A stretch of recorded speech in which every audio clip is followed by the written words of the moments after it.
night. You're heroic. Special thanks to Carol for the invitation to come here, and to her colleague Sydney Talcott for organizing the details, and to Drew Jerniak for handling all of the technical aspects. I am the lowest low-tech person.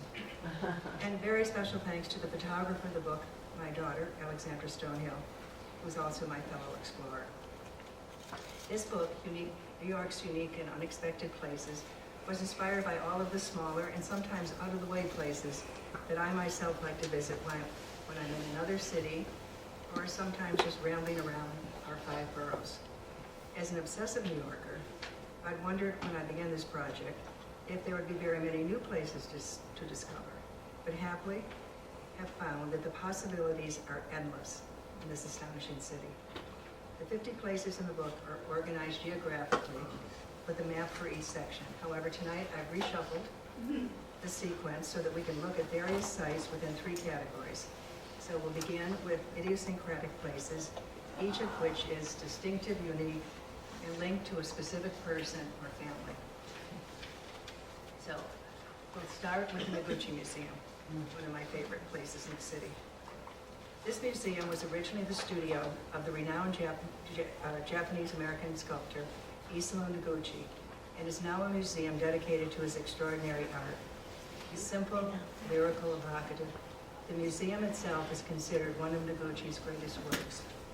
The building's minimal space, its white brick walls, and wood-beam ceilings are so spare that they seem to disappear. Beyond the galleries is a sculpture garden, the heart of the museum, inspired by the Japanese tradition in which a garden is considered on the same aesthetic level as painting or sculpture. During Noguchi's long life, he lived from 1904 to 1998. He created sculptures from stone, wood, bronze, and the earth itself, in a scale ranging from the intimate to the monumental. He also designed vast landscape projects, children's playgrounds, concrete bridges for Hiroshima, paper lamps made of mulberry bark, experimental sculpture gardens, and theater sets for Martha Graham, in which the sets became partners of the dancers. As Noguchi said about his work, everything was sculpture, any material, any idea. He lived in Greenwich Village on MacDougal Alley for many years before moving to Long Island City in the early 60s, when he created his studio there. Noguchi eventually had a second studio on the island of Shikoku in Japan, and traveled between the 2 worlds and the 2 studios. Now to the Rosebank section of Staten Island, overlooking New York Harbor, to the Alice Austen House Museum. This was the home of the remarkable photographer Alice Austen, who lived here for almost her entire life. She was born in 1866, became fascinated by photography when she was given a camera at the age of 11, and for the next half-century took thousands of images. Both the house and her photographs evoke a world that has long since vanished. Alice's early work shows her family and friends enjoying musical evenings and sailing in the Narrows and playing tennis. She'd bicycle with her 50 pounds of photo equipment around Staten Island, which was then an enclave for the wealthy, or go across to Manhattan, where she became known for her street photography of immigrants and the less fortunate. Her ancestral home has now been restored. Alice's grandfather purchased this property in 1844, transforming a tumble-down farmhouse into a romantic Victorian Gothic villa. He added picturesque dormers with birdhouse finials and extended the eaves to create a shady, vine-covered porch. The view from the front porch is of ships sailing by, although today they're more likely to be tankers and barges rather than the schooners that Alice photographed. As an aside, the original New York Yacht Club was next door to the Austens in the late 1860s, when it possessed 42 vessels and 300 members, some of them Astors and Vanderbilts. The building is still there today, although it's very run down, but the good news is that the museum is working to acquire this from the Parks Department and move their education programs and open space over there, and perhaps someday have access by water so that visitors can arrive by boat. That would really be a dream. Now on to Queens, to Corona, to the Louie Armstrong House Museum. This small brick house, as unpretentious as its famous owner, is now a museum under the aegis of Queens College. In 1943, Louie Armstrong, the greatest jazz musician of all times, was off on a tour performing, as he did for more than 300 days each year, when his wife Lucille surprised him by buying this house. He'd never owned a house before. He loved being part of this neighborhood and having his hair cut at Joe's barbershop 2 blocks away, or being surrounded by the local children when playing his trumpet on the front steps. My favorite part of taking a tour of the house is hearing some of Armstrong's tapes. He used hundreds of reel-to-reel tape decks to record conversations, interviews, reminiscences, and sometimes the sound of his trumpet. Hearing these tapes is a surprise. You're in the dining room, the docent pushes a button, and suddenly you're listening to a dialogue tape during a long-ago dinner with Louie and Lucille and their friends, with background sounds of the clink of silverware, a dog barking, a joke or two, and the boisterous laugh of Satchmo. He died in this house in 1971, mourned by millions all over the world.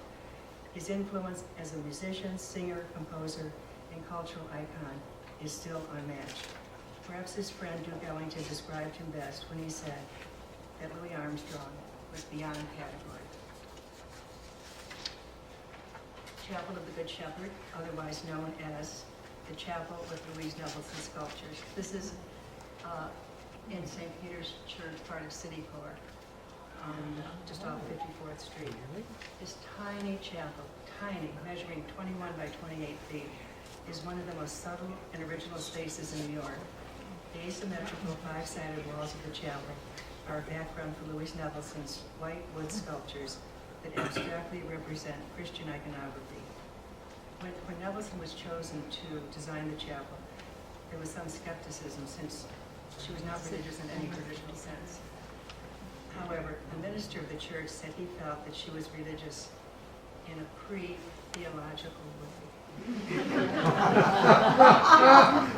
And she did create a beautiful chapel. The intimate scale of the space, the imagery worked in the sculptures, and the light from the white frosted window all convey a feeling of tranquility.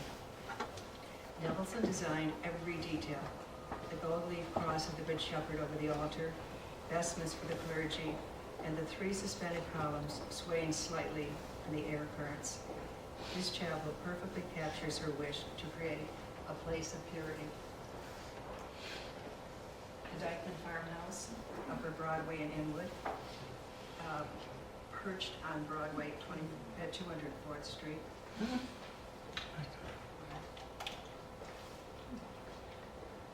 This 18th century farmhouse, a small, endearing museum, was once part of a huge property of 250 acres stretching across Manhattan, river to river.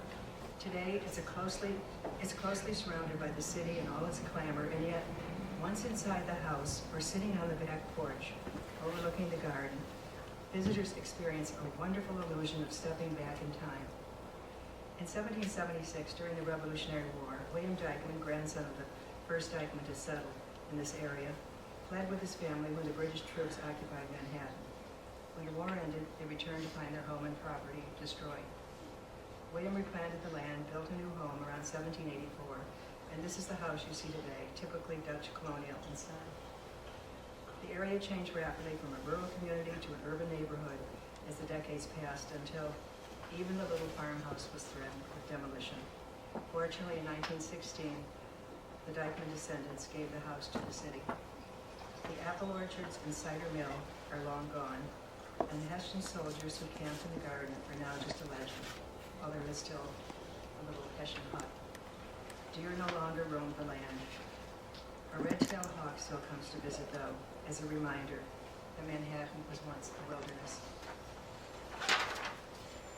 So now, since winter's the perfect time for cozy indoor discoveries, we'll look at some places for those of us who are interested in books. And the first is Poet's House, which is nearby, also in Battery Park City. Anyone who loves poetry or the power of words will want to visit Poet's House. Their new space downtown opened to raves in late September, and those of you who love their former home on Spring Street will appreciate what they have now. 2 floors of sun-filled spaces with a library of more than 50,000 volumes, an archive of poets' recordings and videos, an exhibition space cantilevered over the first floor, a reading room overlooking the Hudson River, and a large children's room for the next generation of poets. A whirlwind of activity takes place here throughout the year, with poetry festivals, master classes, and a midsummer night reading on the lawn outside. On Poem in Your Pocket Day in the spring, hundreds of passengers receive a poem as they disembark at the nearby ferry terminal. Poets House was founded in 1985. The poet Stanley Kunitz, who was one of the founders, purposely chose to discard the apostrophe on Poets House because, as he said, some things must never be possessed but shared. It's a very welcoming place.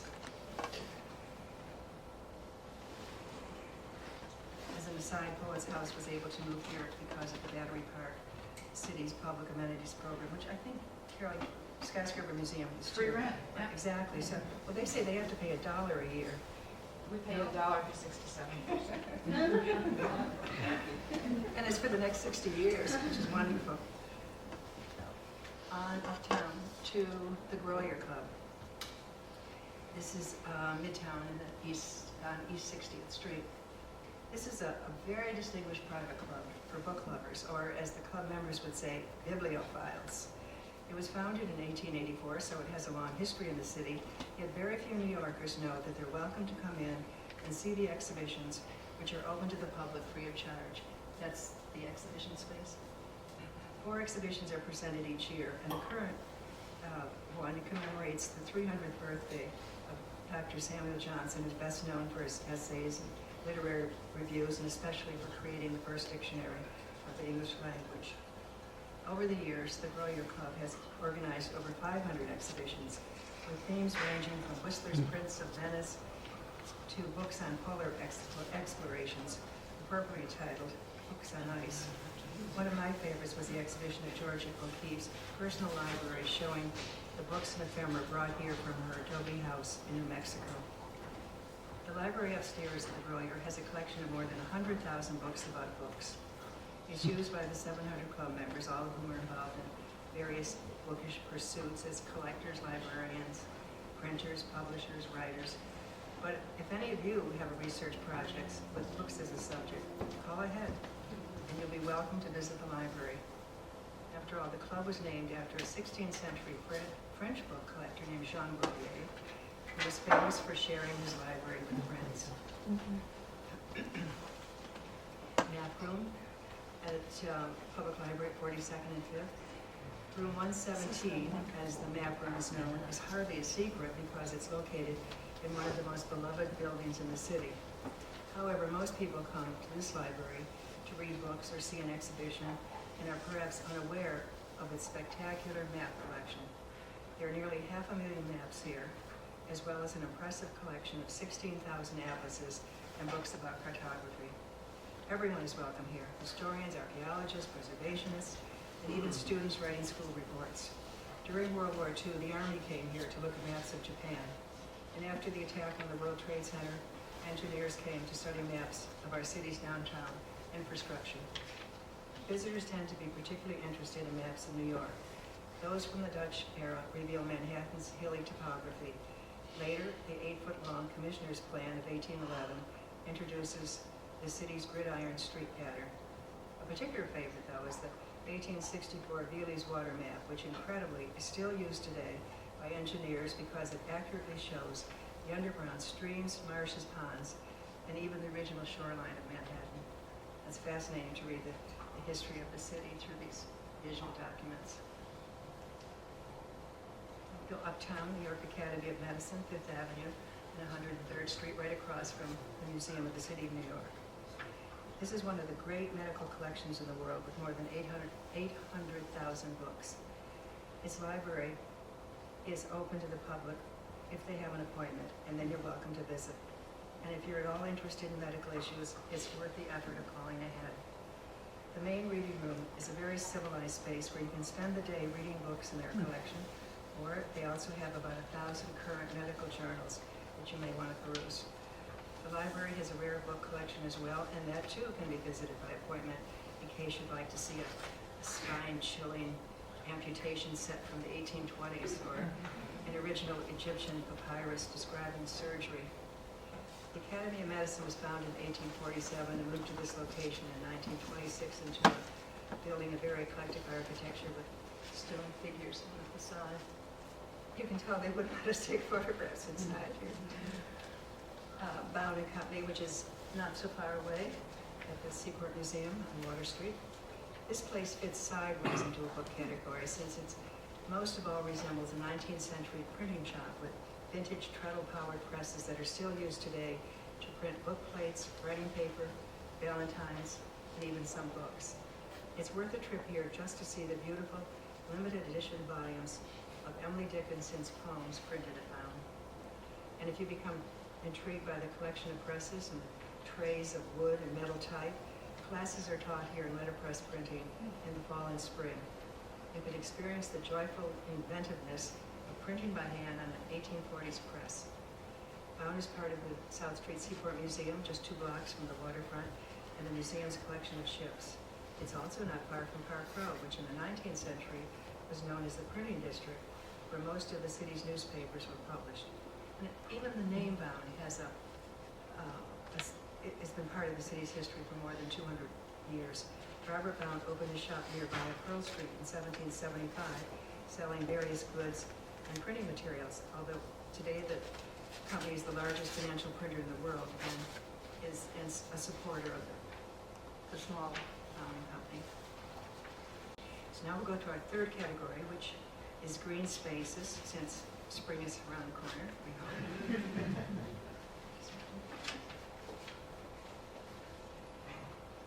The Chinese Scholars Garden is at Snug Harbor in Staten Island and is a ravishingly beautiful place, inspired by the classic Chinese gardens of the past, particularly those of the Ming Dynasty. The garden was created 10 years ago and was designed and built by artists and artisans from Suzhou, a city in China famous for its gardens. The complex design of the garden creates an unfolding series of courtyards, ponds, and pavilions so that there's an illusion of infinite space. When you're there, take the time to understand the intricacy of the garden. Learn how to interpret hidden views revealed behind a screen or wall, in contrast to borrowed views, which include distant vistas or even the sky above. These contrasts are everywhere in the garden: the interplay of light and shadow, the crevice rocks in a courtyard, and the smooth round pebbles underfoot, the splashing waterfalls not far from the still water of the ponds, the serenity within the garden in contrast to the crowded world outside. On the first spring-like day, take the time to go there. Garden of Stones, which is another name of the museum, literally across the street at the Jewish Heritage Museum. 18 enormous boulders are placed closely together in this garden, forming a series of narrow pathways. These stones, which vary in size from 3 tons to 13 tons, have been hollowed out, filled with earth, and planted with tiny saplings that are expected to grow into trees 12 feet tall within a few decades. The garden was created by the sculptor Andy Goldsworthy in memory of those who perished in the Holocaust and to honor those who survived. The massive boulders and the young saplings symbolize the intertwining of life cycles, showing how elements of nature can exist in seemingly impossible places. The fact that there are 18 stones is also significant, since in Hebrew, each letter possesses a number, and 18 is the number value of the Hebrew word for life. The garden connects memory and timelessness, tragedy and hope. This contemplative space is meant to be revisited and experienced in different ways over time. Although I haven't yet seen the stones in the snow, I expect to this winter. Jamaica Bay Wildlife Sanctuary in Broad Channel, Queens. This spectacular place is the only wildlife refuge in the national park system, with over 9,000 acres that encompass salt marshes and ponds, fields and woods, an open expanse of Jamaica Bay, and 5 miles of trails. It's home to turtles, opossums, bats, muskrats, chipmunks, and most of all, birds. Thousands of birds stop over during the spring and autumn migrations along the Atlantic Flyway, traveling as far away as South America and north to the Arctic. More than 330 bird species have been sighted here.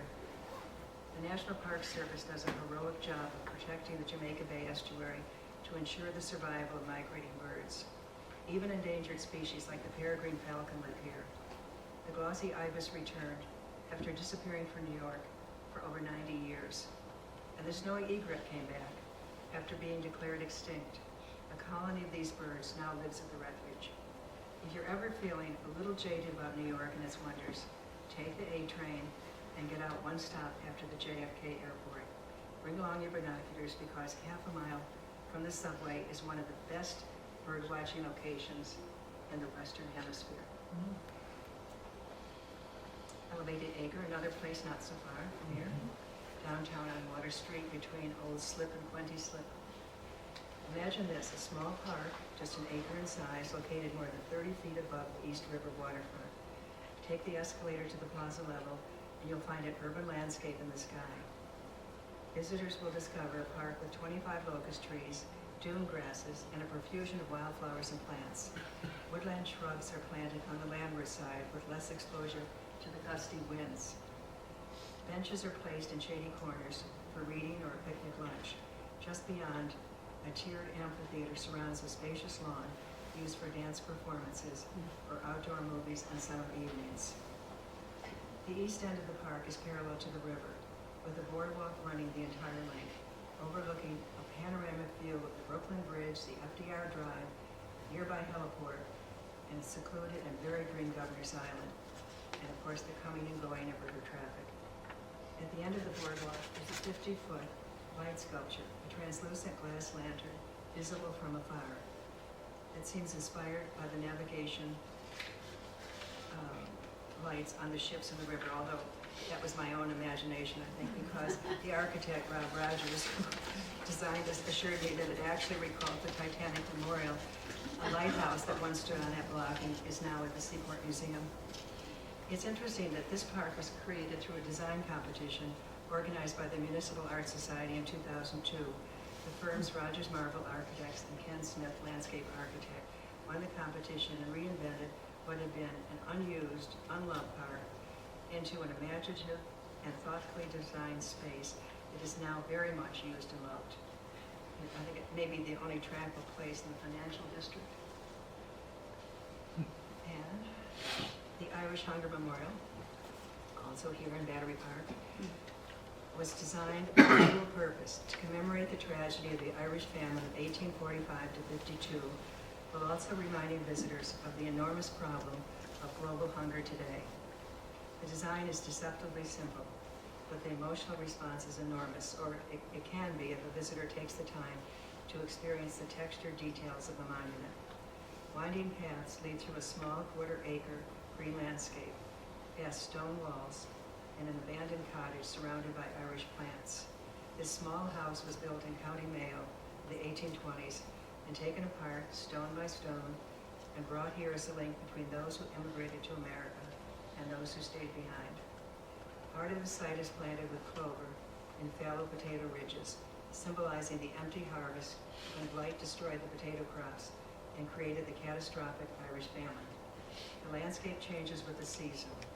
Roses are planted here along with gorse, blackthorn, foxglove, and wild Irish, all originating from the Connaught bogland. Everything here has an Irish origin, including the large stones scattered about, each from one of Ireland's 32 counties. The hillside is cantilevered over a base of Kilkenny limestone, strewn with fossils from ancient Irish seabed. Layers of words wrap around the memorial, text from Irish poetry, letters, parish records, newspaper accounts, with similarly poignant words and statistics about world hunger today. The memorial's designer, Brian Toll, describes the site as a little fragment of Ireland built on a heap of language. It is beyond that a work of art. You may have noticed that a number of the sites are near the Skyscraper Museum, and that's because I consider this to be a perfect starting place for exploring the city. Thank you.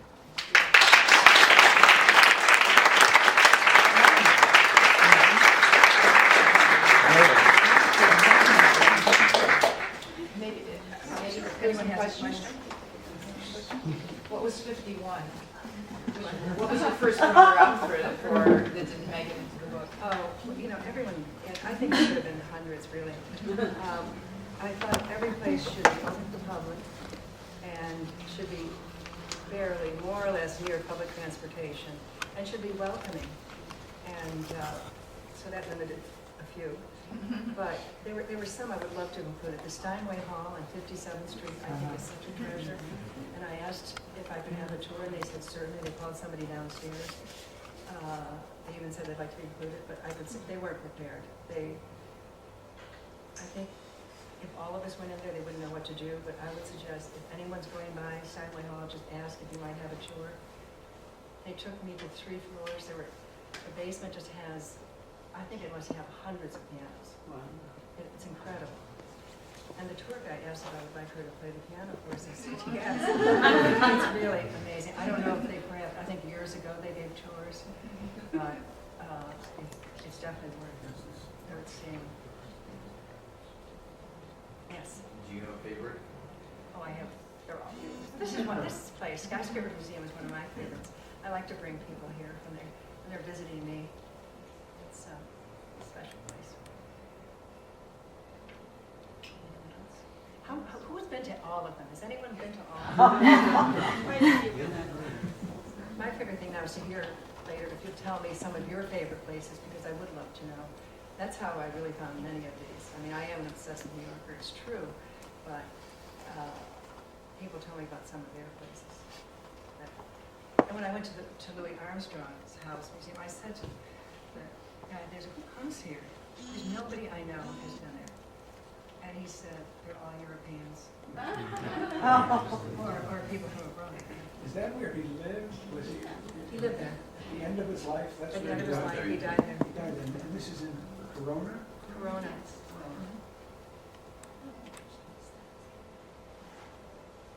Yes. Not a favorite, but more interesting, the Sonic building on 6th Avenue and 23rd Street. Yeah, but that's not always open. That's open in the fall on that open house day. But that's not open to the public during the rest of the year, I don't think, is it? It is. You have to make an appointment, but it is. Really? I thought I didn't know that. It's in the basement room. That's a very good point. I didn't know, I thought it was only open for open house day.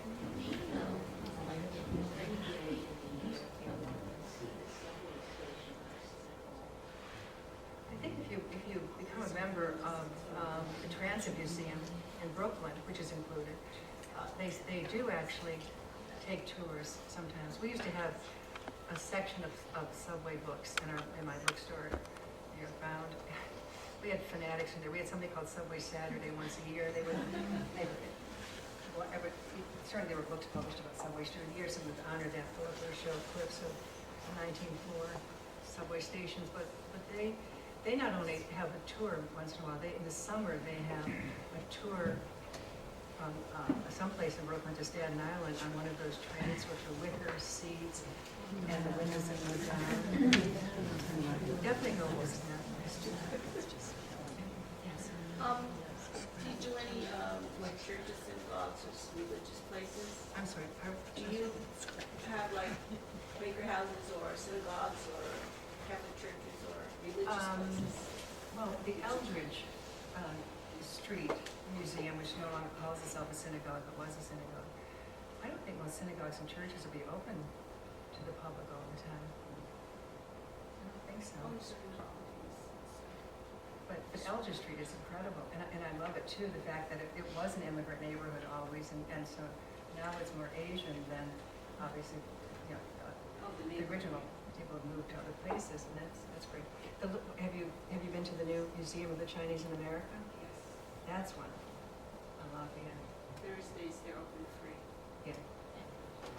Do you have a list of places that are so great that you want to keep them secret? No, but do you? Yes. You do? Will you tell us one? No. A selfish person. I'll talk to you later. In In the course of doing your work, did you come across places that don't meet the criteria because they're no longer open, but that you know are What really about the special Museum places? of Comic Books? Have you ever been there? No, never. Neither have I. I've knocked on their door. They're on Houston they're on Broadway between Houston and Prince. At one time, I could hear a person there. I said, please just let me in. I said, I'm just getting ready for an exhibition. So I think they perhaps they're in shows someplace else beyond there, but I would like to have gone there. I was just looking at the website. I thought they would have exhibitions. I thought they have exhibitions in that space. I do try quite a bit. There was a darling, there's a place on Madison and 82nd, I think, in the basement of a bookstore, where a man hand paints model ships or tanks or whatever. I thought that would be interesting, but there's so many other. And also I tried to have places that were fairly close together, I mean, so one could walk, except, way far uptown ones are farther away, but that didn't fit in anything else. I would like more things on the Upper West Side. That really is the area that needs some more places in the book. The little red lighthouse under the George Washington Bridge. That would be good too, yes. Have you been there? Yeah. Open? Yes. The houses. There's a piece of the Berlin Wall on 53rd Street I know. between Madison and Fifth Avenue. In that little park. No, not in the park, not in Paley Park, No, it's not in Haley Park. It's down the street. in part of the office building. Yes. That's wonderful. That would be good. One could do just sculptures. Where's the one here? The museum close? Oh, Where's the other one? St. Joseph's. Right outside St. Joseph's Chapel. It's just the south of the marina. Didn't know that. Somebody knew that question. Yes. Actually, was the tribute center more in the mainstream at this point for you to consider, or did you consider that? What was The tribute center on the World Trade Center, Memorial Galleries. Oh, I'm not 120 sure. Liberty? See, I'm not sure what will They happen. charge ultimately. $10, so it's not free, which is part of I the don't think, criteria. did you say that they have all got to be free? I Um, don't think so. No, not all are free. I mean, Rubin Museum, they charge. No, I didn't say, they have to be open to the It's on public. Fridays. Well, and the other thing, the American Express memorial in the American Express building is quite impressive. It's within the American Express building? Yes, I haven't seen that. it's on the corner of VZ I and know what the building is. Route Wow. 9A. No,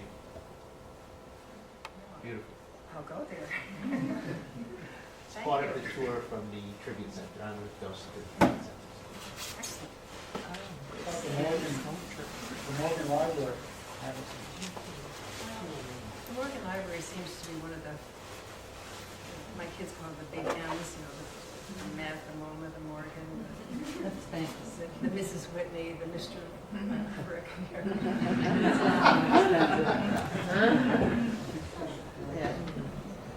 They get enough people. Some others, yes, back there. Jumel Mansion Pardon? open? Jumel Mansion open now?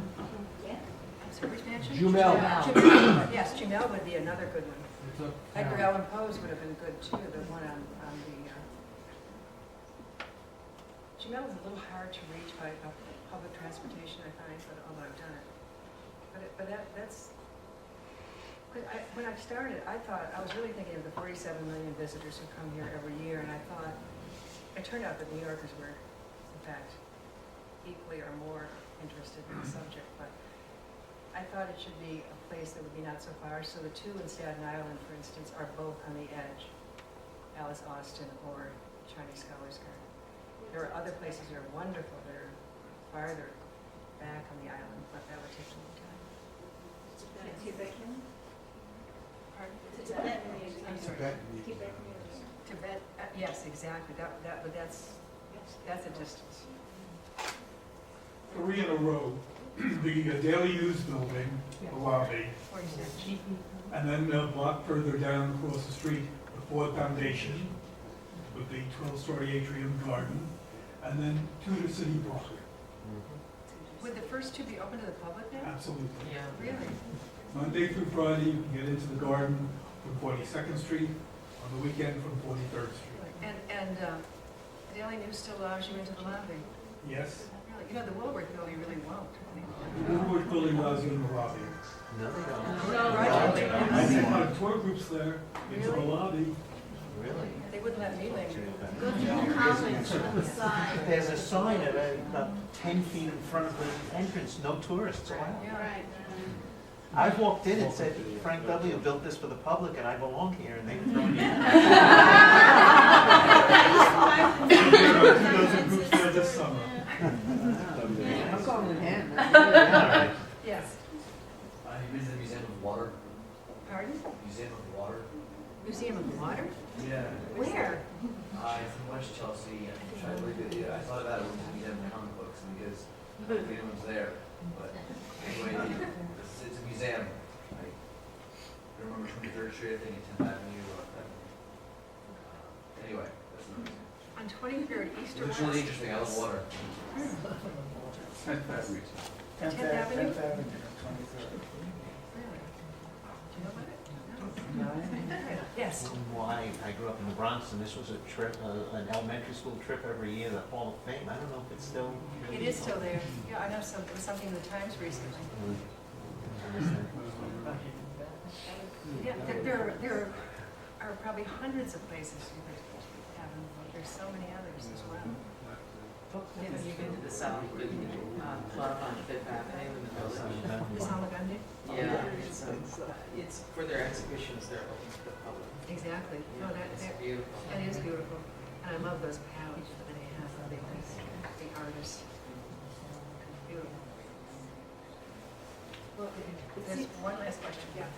Yeah, no, just a few other places that occurred to me. For example, there are some really lovely lobbies at some of the skyscrapers that should be visited just for the sake of the decoration, such as the Woolworth building, or the underground passages of Rockefeller Center, or the atrium of the Ford Foundation, which is really quite smashing. That's what this other person said too. Summer, you can't get into the Woolworth now, but that would be a great story, an article about all of the lobbies. Of course, probably the owners would immediately discard that. Thank you very much.